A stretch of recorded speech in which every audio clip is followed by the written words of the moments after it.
만약에 투자 비중이 굉장히 높다면 네. 비중을 줄이는 건 당연히 맞는 것 같고요. 네. 너무 많이 오른 것들은 특히 양극재 쪽은 저는 뭐 조정이 좀 있을 거라고 생각을 하고요. 당분간 왜 이걸 못 뚫는다고 생각을 하냐면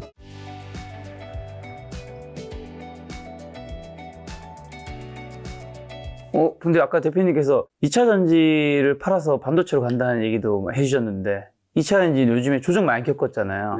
지금 전체 뭐 세부 종목 하면 너무 민감하니까 큰 섹터적으로는 좀 어떻게 생각하세요? 2차 전지요. 최근에 너무 많이 오른 것들은 특히 양극재 쪽은 저는 뭐 조정이 좀 있을 거라고 생각을 하고요. 그리고 뭐 쉘 업체라든지 이런 것들은 어느 정도 조정이 주면 반등이 좀 있을 거라고 생각을 하고, 요 에코프로 차트를 보면 일단 이게 최근에 많이 올랐잖아요. 많이 올랐는데 이건 제가 만든 지표긴 한데 이게 해가 뜨고 구름이 뜨는데 최근에 이제 구름이 떴어요. 구름이 떴는데 보면 이때 보면 뭐 캔들상에서도 매도 지표가 나오고 여러 가지 뭐 지표상에서 매도 지표가 많이 나왔는데 그 다음에 보통 주식은 한 번에 안 죽어요. 근데 두 번째 이제 보통 쌍봉을 그리면서 이제 보통 죽는데 그 다음에 쌍봉이 그릴 때 어떤 주수가 나왔냐면 그 당시에 이동채 회장님께서 그때 시비 가지고 있던 것들을 그걸 500억 이슈가 있는 것도 650억인데 지금 현재 가치로 계산했을 때 한 6,500억 정도 되는 거를 그냥 소각을 했어요. 소각을 하면서 회사에 엄청나게 긍정적으로 작용하면서 주가가 급등을 했단 말이에요. 그 다음에 또 무슨 재료가 나왔냐면 실적 발표 재료가 나왔단 말이에요. 실적 발표가 나왔는데 실적 발표가 엄청 잘 나왔어요. 근데 그날 후로 꼬리가 달리더라고. 꼬리가 달리고 못 올라가더라고. 만약에 그 당시 이 두 개의 재료면은 정고점을 뚫어야 되는데 못 뚫더라고요. 그래서 저는 이제 상토를 쳤구나. 그래서 몰라 우리 채널하고 뭐 다른 데서는 여기서 내가 봐서는 당분간 올라가기 쉽지 않다. 제가 봐서는 이거 지금은 단기적으로는 상투다. 조심해라. 말하고 그러고 나서 이제 떨어졌어요. 떨어졌는데 그 다음에 이게 차트상에서 보면 저번에도 김 작가님한테 나왔을 때 카카오 살 때 말했던 게 뭐죠? 카카오 저점일 때 말했던 게 악재가 쏟아져도 주가가 안 빠지면 사야 된다, 바닥이다. 바닥이다 했죠. 네. 지금 이게 반대로 호재가 만발하는데도 주가가 못 올라가는 거예요. 이거는 이제 위험하다. 그렇게 이제 접근을 해가지고 일단 제 주변에 우리 뭐 제자들 아니면은 우리 구독자들한테는 알려드렸어요. 네. 그런데 요 부분에서 그 다음에 당분간 왜 이걸 못 뚫는다고 생각을 하냐면 이쪽에서 보면 추세선을 한번 가보겠어요. 일단 저는 차트적인 실적인 이런 거는 무관하게 말씀드릴게요. 진짜 차트적인 면에서는 여기 보면 이 거래량이 이렇게 많이 나오고 이쪽에 보면 거래가 많이 나오고 여기에 매물이 많은데 그 다음에 여기에 또 거래가 터지면서 그 다음 실적 발표 그 다음에 좋은 재료가 나오는데 불구하고 못 올라간 이 거래량들을 여기에 있단 말이에요. 근데 그 다음에 이걸 뚫으려면 엄청나게 좋은 재료가 나와야 되는데 근데 이제 지금의 요번에 나오는 재료를 능가할 재료가 한 3개월 내에 있을까? 이렇게 제 개인적으로 생각이 들어요. 그 다음 실적이 나오려면 다음 3개월 또 기다려야 되잖아요. 그 실적이 어마어마하게 잘 나온다는 그 이제 가정하에서 이제 사들여야 되는데 그 많은 이제 재료가 나오려면 최소 또 3개월을 기다려야 되는 상황이라 보니까 당분간은 이걸 뚫기는 쉽지 않겠다. 개인적인 생각이에요. 그래서 이 차트를 보는 때 그래서 이 고점은 여기 이 매물을 뚫기 쉽지 않으니까 만약에 고점이 오면은 오히려 매물에 부딪히지 않을까. 근데 저번에 최근에 올랐다가 다시 매물에 계속 부딪히고 내려오는 모양입니다. 그래서 일단 2차 전지 양극재 쪽은 일단 최근에 너무 많이 올랐고 밸류에이션으로 평가할 수 없는 가치로 이제 올랐기 때문에 그럴 때는 이제 차트로서 대응하는 수밖에 없거든요. 그 차트로서 대응을 하는데 그 차트에서 이제 최대한 내가 물량을 많이 가지고 있다면 최대한 원래는 분할 매도하는 게 제일 좋겠죠. 그래서 어느 정도를 차트상에서 이렇게 안 좋은 게 나타났을 때는 그 다음에 두 번째 또 호재가 계속 나오는데도 못 올라간다. 그럴 때는 좀 많이 줄이는 게 좋죠. 양극재 쪽은 이런 이슈 상에서 최근에 많이 올랐던 종목들은 좀 비중을 줄이고 우리가 보통 제품을 생산하는 단계가 보통 이제 1차 밴드가 있고 생산하는 자동차 회사들이 먼저 있을 거 아니에요. 배터리는 뭐 자동차 회사뿐만 아니라 모든 데 많이 쓰이겠지만 자동차 회사가 1차 밴드한테 발주를 줄 거 아니에요. 1차 밴드가 어디 쉘 업체 할 거 아니에요. 그럼 쉘 업체고 그다음에 쉘 업체가 또 양극재고 양극재는 결국 수급과 뭐 이런 뭐 기술력에 따라서 물건을 사다 쓰는 거잖아요. 근데 그것도 계속 높은 가격에 치를 수는 없겠죠. 다른 또 비딩 업체를 붙일 것이고 또 더 좋은 만약에 가격이 계속 비싸다면 더 좋은 재료를 찾아서 또 샀겠죠. 그래서 항상 좋다고만은 평가할 수 없는 게 다음에 지금 당장에는 그렇지만 다음에 이것들이 계속 마진이 많이 나오면은 또 다른 업체를 찾으려고 한다는 살 수도 있다는 생각을 역발상으로 해볼 수도 있지 않나 생각이 들어요. 그래서 항상 너무 잘 나갈 때는 또 조심해야 되지 않나. 그리고 두 번째로 이게 양극재 쪽은 그 MCN 쪽이잖아요. MCN은 관세를 없애줬거든요. 또 관세를 또 만약에 올린다면 또 8%인가 또 올라갈 수 있는 재료비 자체에서 올라갈 수 있는 또 그런 위험성도 없지 않아 있다.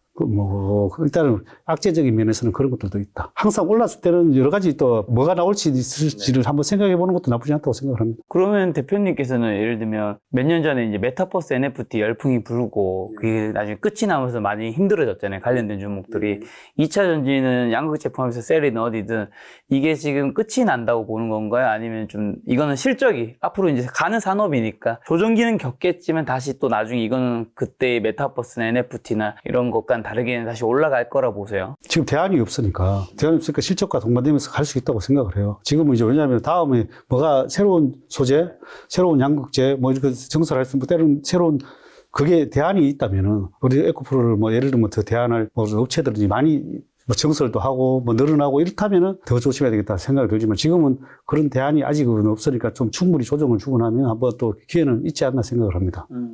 네, 저도 이제 뭐, 아까도 산업 전체로 보면 1, 2, 3월 달에 2차 전지 산업이 워낙 급등을 했기 때문에 뭐 지금 키 맞추기 같은 표현을 쓸 수 있어요. 그래서 많이 급등했던 2차 전지에서 나와서 자동차, 요즘 현대차, 기아차도 차트가 되게 좋거든요. 그래서 자동차 또는 반도체 이렇게 좀 올라가고 있는 거죠. 근데 이제 여기서 저는 이제 좀 말씀드리고 싶은 게 실적 때문에 얘는 계속 올라야 돼라는 표현은 사실은 정답은 아무도 모른다라는 거예요. 왜냐면은 그럼 실적 때문에 몇 배나 올라야 되는데 100배? 1000배? 그럼 아무도 대답할 수 없거든요. 그래서 저는 이제 뭐 실적은 실적이고 주가는 주가인데 주가를 볼 때 아까 차트 이미 에코프로 차트 봤지만 다른 2차 전지에서 뭐 에코프로가 가장 단기 급등을 많이 했으니까 적절한 예시일 수 있는데 이격도가 진짜 많이 벌어져 있거든요. 네. 차트를 보는 분들은 5일 2평, 21일 평, 60일 2평, 120, 200일이 어느 정도 벌어져 있는지가 이격도잖아요. 근데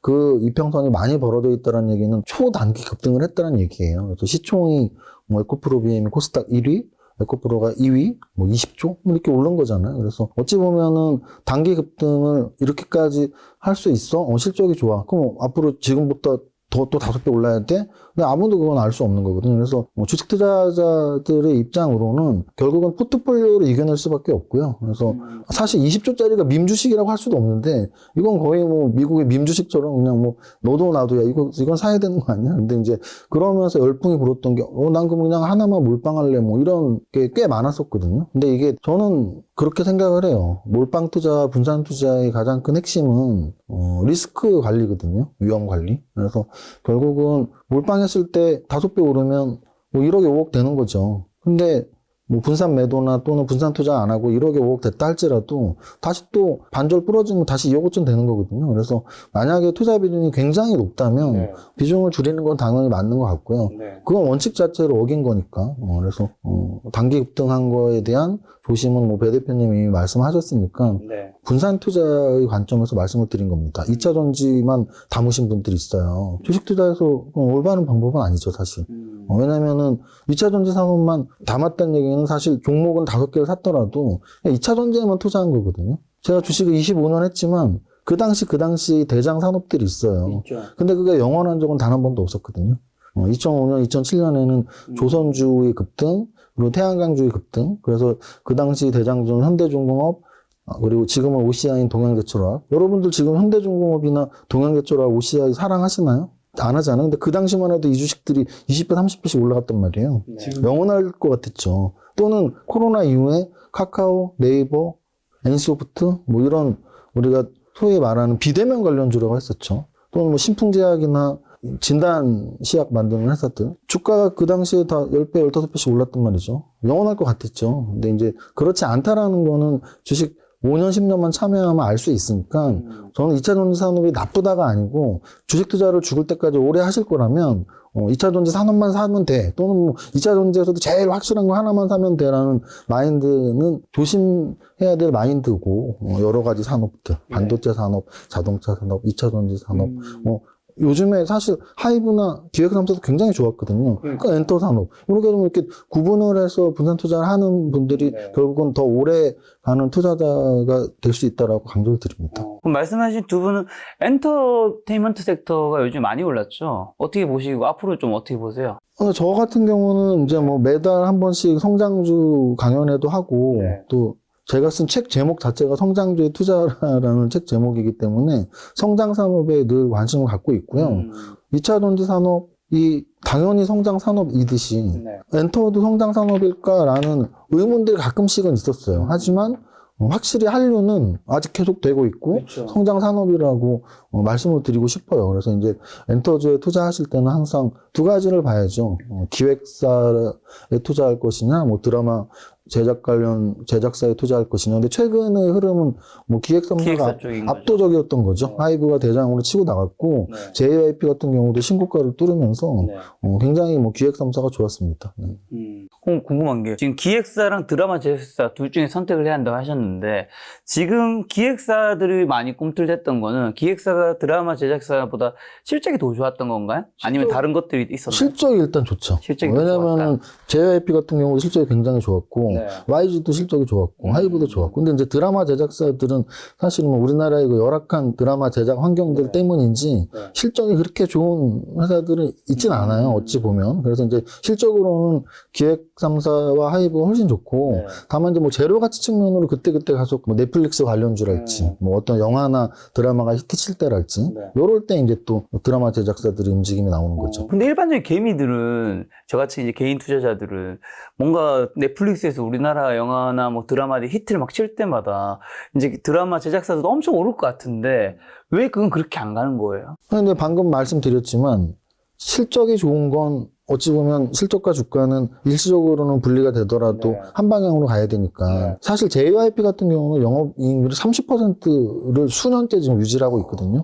적자가 단 한 번도 난 적이 없고 이 기획 3사 쪽은 실적도 좋고 재료도 있으니까 좀 조정받다가도 실적 좋다고 하면 다시 오르고 뭐 이런 걸 반복해서 우상향을 했는데 드라마 제작장은 우리 김 작가님이 말씀하신 것처럼 간간히 막 좋은 재료가 나오잖아요. 뭐 오징어 게임이다 뭐 아카데미에서 수상했다 막 이러면 그 잠깐 이렇게 올랐다가 실적이 수반이 안 돼서 다시 또 원위치가 되고 이런 경우가 굉장히 많았습니다. 그게 히트를 쳐도 그 회사 실적에는 엄청난 그거는 안 됐었나 봐요. 그런 것 같아요. 아마도 뭐 수익 배분 구조 이런 게 있겠죠. 대표님 어떻게 생각하세요? 그렇죠. 최근에 이제 엔터테인먼트 특히 기획사 쪽이 많이 수익이 많이 났는데 그 구조가 보니까 대부분 다 굿즈 판매로 수익을 많이 내더라고요. 그게 굿즈 판매 수익이 거의 한 50% 수익이 난다 그러더라고요. 그래서 뭐 그게 이제 영업이익의 가장 큰 부분을 차지하니까 다른 비용이 많이 들어가도 근데 드라마 제작사 이런 데서는 그런 걸 판매할 수가 없잖아요. 그러니까 이제 영업 마진이 상당히 영업이익률이 떨어질 수밖에 없는 것 같아요. 거기는 뭐 하나 이래서 선글라스 같은 거 하나 팔아버리면 뭐 500억 1000억 뭐 이렇게 하나 팔리네 500억 1000억씩. 그러니까 그거 팔아서 제작사 아니 뭐 그게랑 뭐 나 50대 50씩 이렇게 나눠 먹는데 그러면 이게 엄청나게 마진이 좋은 거죠. 하여튼 그래서 굿즈 판매가 하여튼 그쪽에서는 가장 큰 에너지원인 것 같고 이제 그 에너지 최근에 또 하나 재밌는 거 오늘 그걸 받는 거는 PFT라고 들어보셨어요? 50대 50? 아 요즘 아직 신세대가 아니네. 가수예요. 새로 나온 아이돌 가수인데. 중소기업 회사 엔터에서 만들었는데 그 빌보드 차트 최단 기간 진입한. 그래서 그 회사 이름이 드렉스인가 뭐 그런데 최근에 관련 뭐 마케팅 회사도 주가를 오늘 막 급등했던데 그 사람이 RBW인가 뭐 했던데 근데 뭐 그런 것처럼 이제 중소에서도 커 나올 수 있는 수도 있다. 그게 한류가 바람이 불었기 때문에 왜냐하면 우리가 제작하는 것들을 많이 본대요. 그래서 빌보드 차트에 이제 많이 보기 때문에 새로운 기획사에서도 또 눈여겨봐야 되지 않나 생각을 합니다.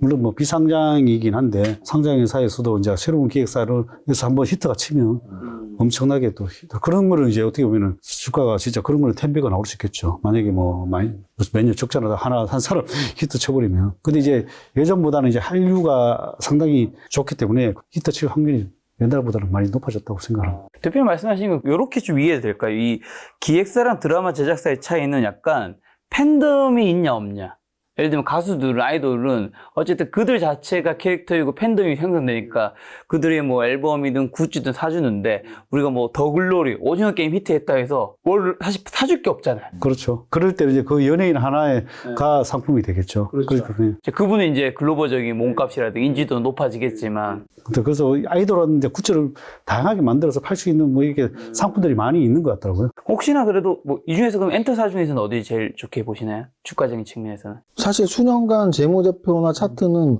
압도적으로 JYP가 제일 좋아 보여요. 앞으로 주가가 제일 그게 많이 오른다라는 말씀을 드릴 수는 없지만 여태까지 몇 년 동안의 차트, 재무제표는 늘 JYP가 제일 좋았습니다.